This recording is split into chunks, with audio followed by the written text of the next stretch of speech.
Well, hey guys, good morning. This is Thor's Axe, and one of the things that I seen this morning was that Uncle Jim did a video on some pewter that his wife found this bowl and she didn't know if it was pewter and they didn't know it was pewter, and Jim, I guess, texted her back and said just go ahead and buy it anyway, you know, we'll figure something out. And it was relatively cheap, and so he bought it, and I think it turned out that it's not pewter. So he's going to figure out what he wants to do with it. It's this really heavy-duty bowl. And anyway, that brings up thrift shops, okay?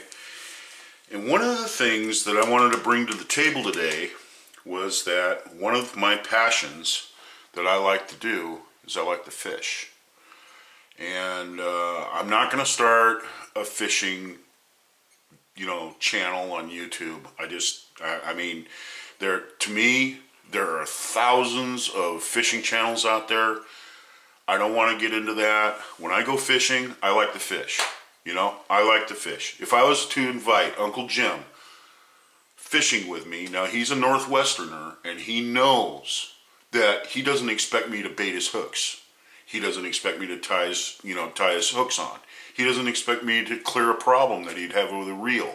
He wouldn't expect me to drive the boat the whole time that we were out there. He knows that fishing is serious business, and it's about fishing, okay?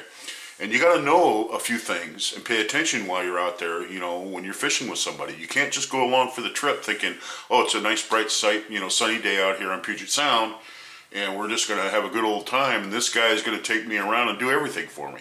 You want to get uninvited from ever going fishing again, just be like that. So, anyway, I wanted to go ahead and address this issue. Well, not really an issue, but I wanted to give you guys a hint. Now, if you're out and about and you go to thrift shops, the one thing that I have never, ever lost money on is fishing reels. Fishing reels. You know what? This is a Penn Model 60. Okay, it's not a level wind. It doesn't have a level wind, but this is Penn Model 60. I think I paid $10 for it. Here's a Penn 209. No, wait a minute. This is another Model 60 that I have, and I paid like $10 for it. This thing right here, this is an Alaskan deep sea fishing reel. This is something that you would use to go after, salmon, that sort of thing, deep, salmon, that sort of thing. And in fact, I've been doing a little research on these. Back in the day, back in the 40s and the 50s, they would get reels like this, and what they would do is they had this V-shaped thing that it was a plane, and it had two weights on it, and also other curvature to it, so it wouldn't do this number, while it was being trolled with, and they would run out multiple baits off of this plane, and they would use a reel like this. See, you'll see monofilament right here, but this is only about maybe 100 yards or so of monofilament. And underneath that is a nylon backing that's really rigid. It doesn't stretch. The whole thing is that you want the line to stretch to set the hook, but you want that backing so you don't have all that monofilament out there. And you can change the monofilament without changing the whole reel. All you got to do is just take the monofilament off that you have on there, that 100 yards, throw it away, put a new one, put new stuff on there. But that nylon cord isn't gonna wear out. It's extremely strong, extremely strong. In fact, you can't break that. So keep your eye out for reels and fishing poles. Hang on a second. Hang on, I'll be right back. This got to go in here.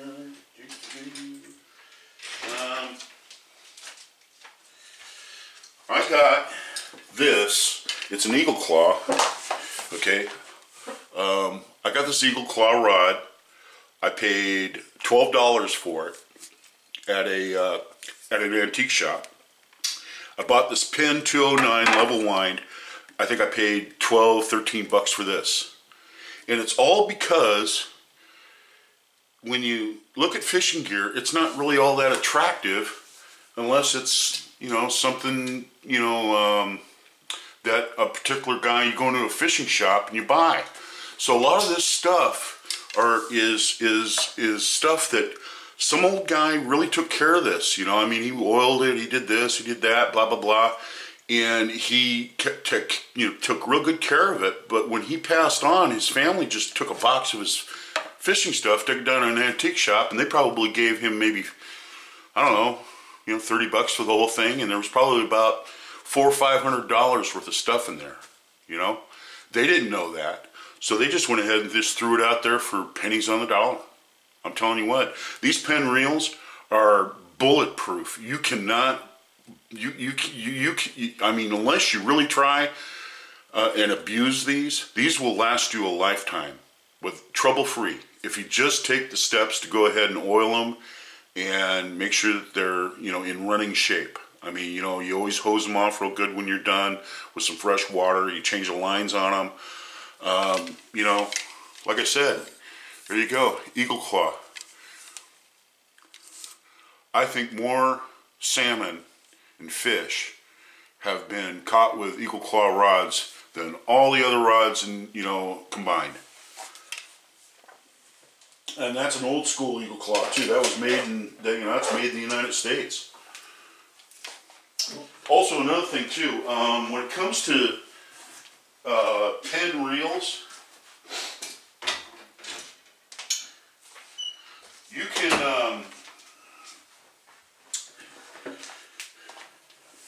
can send these back to Pen, and they will totally rebuild them. They'll put a new reel in there. They'll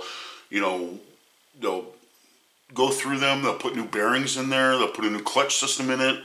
They'll do the whole 9 yards. And in fact, I think they have a total rebuild price. If you want to get your reel completely rebuilt, it costs a certain price, and then they take it all apart, fix it, fix everything that's wrong with it, and put it back in new condition, and then send it back to you for a very small amount of money. So even if these reels look like they've been through the mill a little bit and they have corrosion or something like that on the reel part from not being, hosed off real good and flushed, you can get that replaced. It's no big deal. And then your reel will be like brand new.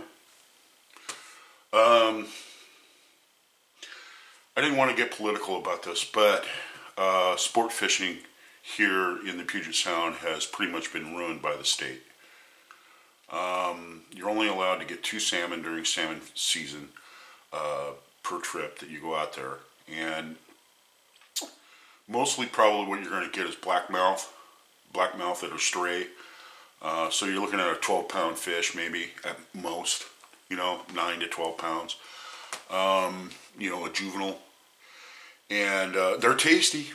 I gotta admit that. When they're young like that, man, they're excellent. I mean, king, juvenile salmon are awesome. But the thing is, though, is that, here you are, you're burning up 15 bucks worth of fuel. You got to go out there, you got to battle the elements, and, it's a lot of work just to get 2 fish. So, they've pretty much ruined it here for the sport fishermen. They cater, to the commercial guys. Those guys, it's the big money thing. We've got the Indians on one hand, and then we have the commercial guys on the other hand. And, that's pretty much it.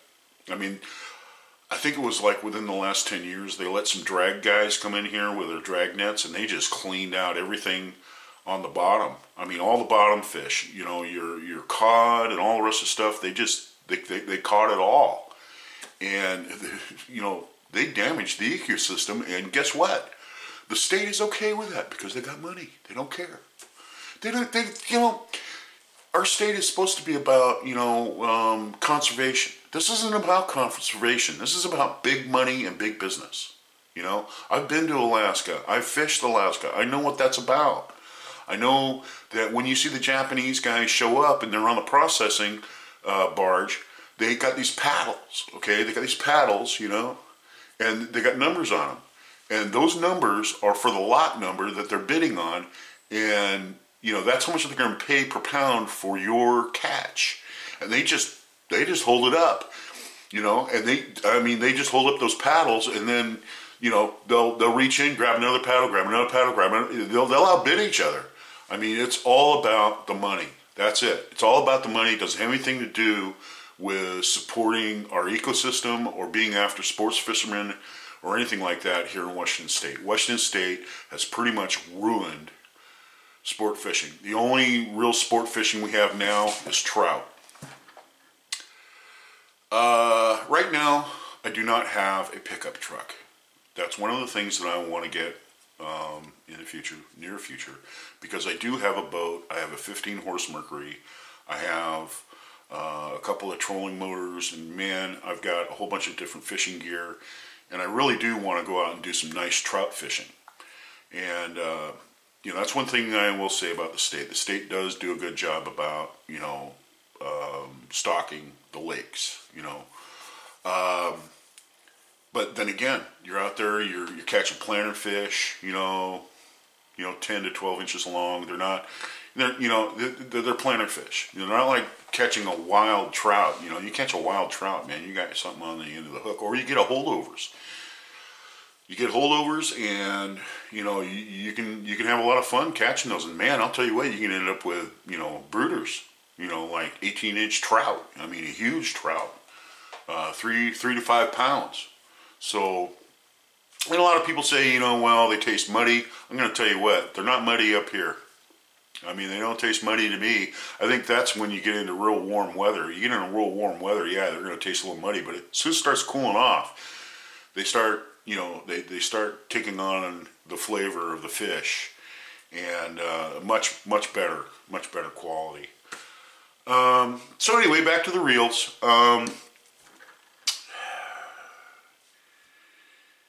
I suppose that if you wanted to go down to El Waco, or you know, you wanted to go out to the coast, you know, ocean shores, something like that, you could probably catch for you know, cast out there and bait cast with a Pen 209, just bait cast for you know, sea run perch, which are very tasty, believe it or not. And you get yourself a little chain tied onto your belt loop, and you wade out there with your hip waders on, and you just cast out in the surf. And as you catch them, you just put them on your little chain there, and then, you know, cast out there. They're actually very tasty. I mean, you put some lemon butter and some garlic, you know, and you get it all blended together and everything like that, and you put that on there with a little bit of onion, and you go ahead and barbecue those, man. They are excellent. You know, sea run perch are really good. So, anyway, that's my take on it. This isn't really too much about reels, fishing reels or anything like that, but don't sneer at an antique shop. Go in there and take a look around. You can find tools and things like that. Unfortunately, tools, anybody knows that tools can be expensive, so usually you're not going to save any money buying tools at an antique shop or a thrift shop. I mean, you know, usually the owners there pretty much know, you know, hey, well, this is a tool, it's worth money. So, you know, that's something that you can bargain about, you know. But yeah, you'd be amazed what you can find in a thrift shop or an antique shop. Especially if the antique owner does not know fishing reels, and they just go, oh, just some old fishing reel, we'll put it up there for $10. You know, one like this probably run you $65, $70 brand new.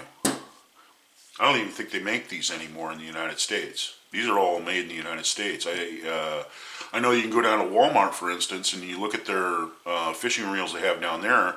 All those are made in China or Korea, or, you know, the Philippines, or any of those Asian, you know, countries over there. You know, they make the fishing reels and fishing poles now. So it's kind of, you know, a little Americana, you know, history here. So I have like I said, I have a collection of these. I've kept them. I mean, this one right here is kind of a little bit of a pride and joy one of mine. You just don't find these. That thing, man, look at that. I mean, that's not a fishing reel. That's an anchor hoist. So anyway, this is Thorzax, and I'm checking out, and I want to give a special shout out to Uncle Jim's channel. If you haven't checked him out, check it out. The guy's really smart. He's got a lot of different diversity in his videos. He talks about home repair, and he talks about different things that he's made, and you know, he does casting and reloading and stuff like that. So check him out. Anyway, this is Thorzax. Till next time.